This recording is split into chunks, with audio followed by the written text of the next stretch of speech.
వేసవికాలం ఆరంభంలోనే వేడిగాలులు తీవ్ర ప్రభావం చూపుతున్నాయి. ఉదయం 9 గంటలకే ఎండ తీవ్రత పెరిగిపోవడంతో బయటకు రావాలంటేనే జనం భయపడిపోతున్నారు.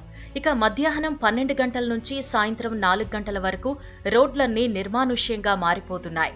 అయితే దక్షిణ భారత రాష్ట్రాలకు భారత వాతావరణ శాఖ హెచ్చరికలు జారీ చేసింది. తూర్పు భారత రాష్ట్రాల నుంచి వేడిగాలులు ఇప్పుడు దక్షిణ ప్రాంతాలకు వ్యాపించాయని ఐఎండీ తెలిపింది.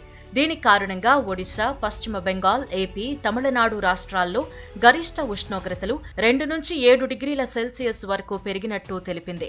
ఏపీలోని అనంతపురంలో 43.5 డిగ్రీల సెల్సియస్, కర్నూలులో 43.2 డిగ్రీల సెల్సియస్ నమోదు కాగా, తమిళనాడులోని సేలంలో 42.3 డిగ్రీల సెల్సియస్, ఈరోడ్లో 42 డిగ్రీల సెల్సియస్ నమోదైంది.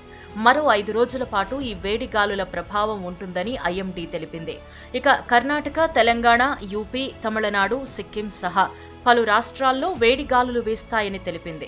ఇక తీర ప్రాంతాల్లో గాలిలో తేమ అధికంగా ఉండి ప్రజల అసౌకర్యానికి గురయ్యే అవకాశం ఉన్నట్టు తెలిపింది.